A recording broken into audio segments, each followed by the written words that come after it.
te demandes certainement pourquoi je m'embête à couper des bouts au lieu de dérouler entièrement ma laine de verre entre mes montants. Je pense que je vais mettre un diffuseur avec un ruban LED à l'intérieur. Petite astuce, si t'es bloqué au niveau d'un mur parce qu'il te manque un élément, le placo, je trouve que c'est l'étape dans une rénovation la plus satisfaisante.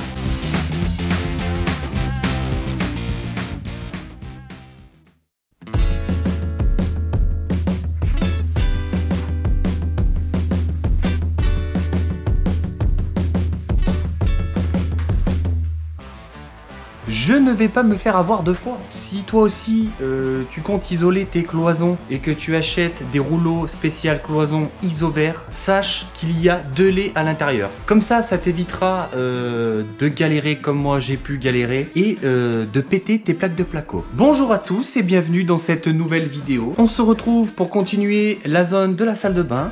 Donc, c'est parti.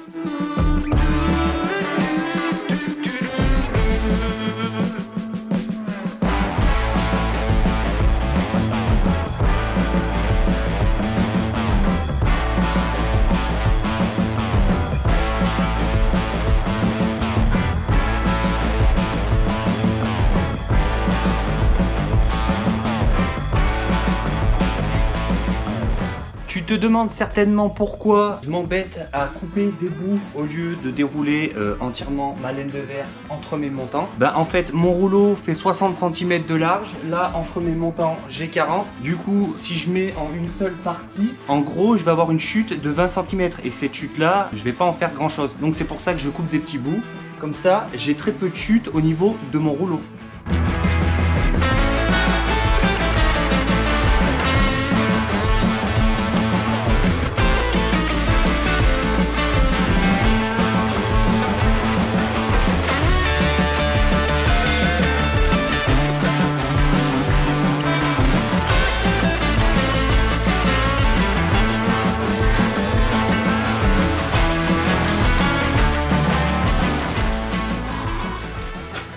Je te jure que ces plaques là, elles sont vraiment lourdes. Oh bordel, comment j'en ai chié. La plaque elle doit faire, il me semble, 40 kg. Oui parce que ça c'est plaque hydroflamme phonique renforcée.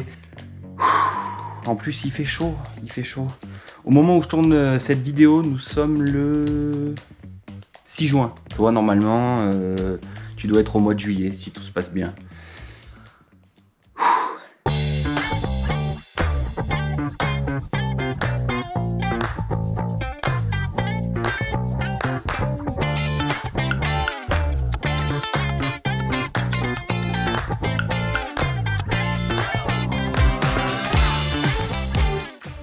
Je te remontre les vis que j'utilise si t'as pas vu les épisodes précédents. Donc Gypsotech, j'espère qu'on va bien voir parce que la dernière fois que j'ai fait ça on voyait strictement rien du tout. Donc si tu regardes bien, t'as le pas qui attaque en mode normal et à la fin ici, proche de la tête, le pas part dans le sens inverse pour bien verrouiller ta plaque. Avec des vis standard à placo, ça tourne dans le vide et ta plaque ça la bloque pas parce qu'elle est trop raide. J'essaierai de te mettre un lien en description mais je ne suis pas sûr que je trouve parce que ces vis et toutes ces plaques de placo, je les ai prises au boulot de ma compagne, donc je ne suis pas sûr que toi particulier, tu aies accès à cette marque là. Donc les plaques c'est la marque Gypsolignum.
vois, le fait que ma plaque de placo du bas de la niche dépasse, là ça m'a pas mal complexifié la tâche au niveau des découpes de la plaque, sachant que, je vais pas te mentir, c'est la deuxième là. T'as pas vu la première elle est partie manger des frites. Je m'étais planté sur la première, j'avais mal anticipé un truc. Donc là maintenant, ben laser, hop, je trace la niche et puis on coupe. Enfin avant, on va visser la plaque. Hein. Lately, everything's trembling. All my shelters are opening.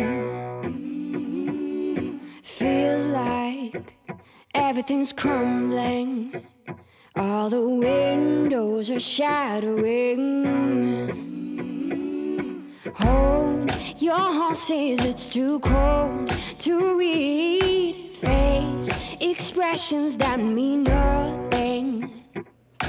Dip your sadness in this bowl till you feel minor changes in your body.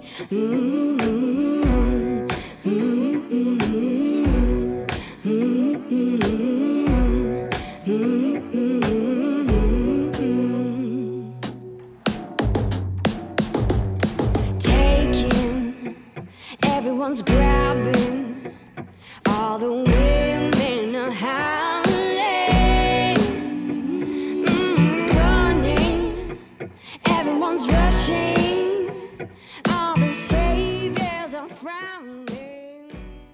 Les niches, je trouve ça trop stylé. Si je m'écoutais, j'en foutrais absolument de partout. Mais bon, c'est quand même pas mal de boulot. Ça fait stylé, mais quand tu attaques de faire les bandes à joints à l'intérieur, tu trouves ça beaucoup moins stylé. Encore plus celle-ci où il va falloir carreler. Si t'as pas suivi les épisodes précédents et que tu te demandes pourquoi il y a un trou ici et pourquoi le placo dépasse au niveau du centre de la niche, je te mets un épisode en fiche ici, comme ça m'évite de répéter encore une fois pourquoi j'ai fait ça ici. Cette niche va être éclairée, ça je te l'ai pas montré, tu vois, il y a une gaine en attente ici avec un tire-câble, donc je pense que je vais mettre un diffuseur avec un ruban LED à l'intérieur, sachant que la gaine qui sort ici, elle ressort en bas, tu vois, c'est celle que tu m'as vu passer, parce que je vais avoir un deuxième éclairage au bas de la baignoire avec cette alim ici. Donc ces deux câbles vont passer sous la baignoire et dans une boîte il y aura tout le truc qui va gérer les rubans LED, parce que au niveau de mon tablier, de mon habillage de ma baignoire, il ne va pas descendre jusqu'au sol, il va s'arrêter 10-15 cm avant et il y aura un ruban LED en dessous qui va éclairer le sol. Ouais, je sais, je pense que t'as rien compris à mon explication, donc le mieux c'est que je te mette un exemple qui s'en rapproche le plus ici. Si je trouve, hein.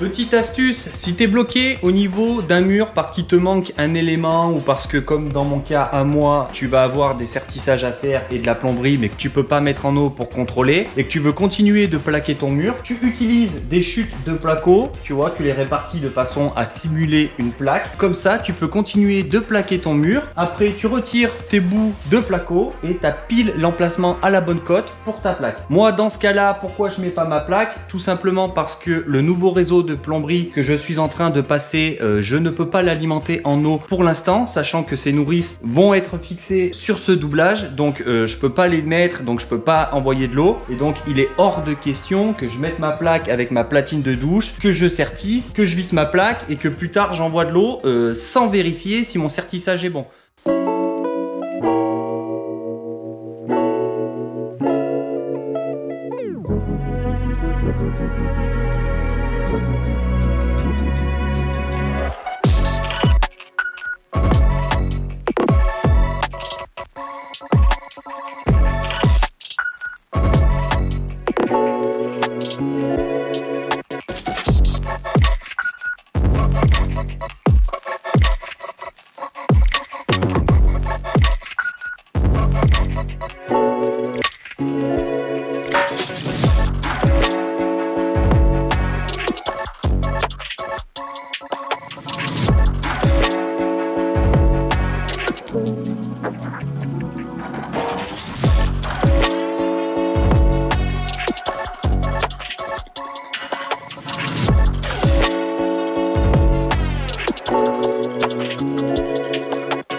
Le placo, c'est ma passion. J'adore poser du placo. Tu vois, là, je viens de plaquer ce mur-là et j'ai vraiment la sensation que mon chantier avance. Tu montes tes cloisons, tu fais tes doublages. Chaque fin de journée, ton chantier il avance et je trouve ça vraiment satisfaisant. Bon, l'étape qui suit après tout ça, c'est les bandes à joints. Et là, c'est totalement l'inverse. T'as beau passer 8 heures par jour sur ton chantier à faire tes bandes, à faire tes ratissages, à poncer. À la fin de la journée, t'as pas l'impression que t'as avancé, t'as même l'impression que t'as reculé. C'est pour ça que le placo, je trouve que c'est l'étape dans une rénovation la plus satisfaisante parce que, en gros, tu es en train de créer les volumes, de dessiner, tu vois, comme quand un dessinateur dessine un portrait. Au début, tu vois, il fait des traits grossièrement pour dessiner les formes du visage et à la fin il vient mettre les ombres. Et bah là le placo pour moi c'est la même chose, c'est les traits grossiers, tu vois, tu es en train de définir les volumes et une fois que tu as fini tes bandes à joints et tout, que tu es en train de poser tes revêtements de sol, en train de faire la peinture, poser ta cuisine, c'est là où tu es en train d'apporter les ombres du portrait qui donnent vie au visage.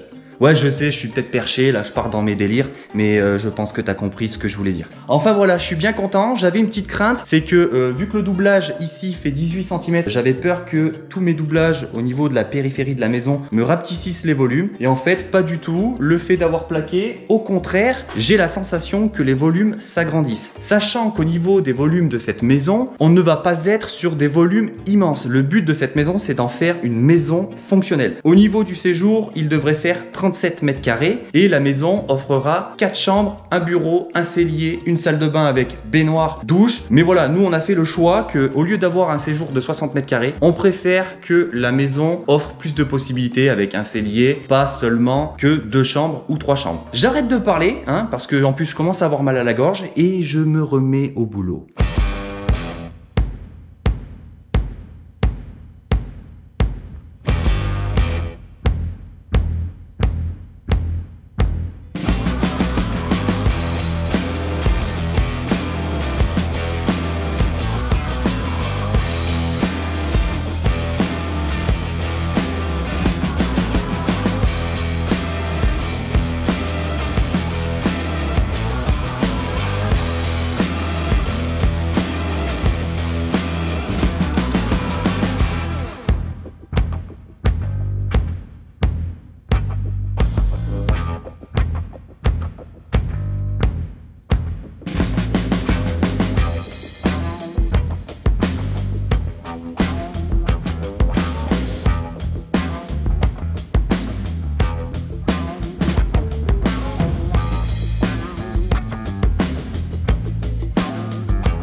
Et là, tu dois certainement te dire, le mec, ça le pousse, il s'est fait chier à fixer toutes ses gaines comme ça, à toutes bien les aligner. Mais ce n'est pas anodin. Si j'ai fait ça, c'est pour éviter que j'ai un gros tas de gaines, que du coup, bah, je mange pas mal d'isolant parce que moi, je colle mes panneaux directement sur mon mur, mes panneaux de 100. Après, il y a d'autres panneaux en 45 qui viennent par-dessus. Et mon panneau qui va se trouver ici, je vais l'entailler derrière pour enlever l'épaisseur qui correspond aux gaines. Et là, vu que j'ai que 2 cm, je n'aurai pas d'incidence au niveau de mon isolation et je n'aurai pas de pont thermique. Par contre, il y a un truc que j'avais pas prévu. Tu vois, là, je voulais continuer d'avancer au niveau de mes doublages. Je voulais attaquer ce mur-là. Sauf que ce n'est pas possible parce que pour pouvoir attaquer ce mur-là, il faut d'abord que je finisse et que je commence, hein, surtout, parce que de ce côté, j'ai pas attaqué, de faire le doublage du mur porteur. Donc, je pense que tout ça, ce sera dans le prochain épisode parce que sinon, cette vidéo va être trop longue. Et puis d'ailleurs, j'ai d'autres trucs à faire par rapport à Apprentice. Donc, je vais te dire à dimanche prochain. Abonne-toi à cette chaîne si tu n'es pas abonné et si tu ne veux pas manquer la suite de cette rénovation. Merci à tous ceux qui likent, qui commentent et qui partagent les vidéos. À dimanche prochain. Ciao!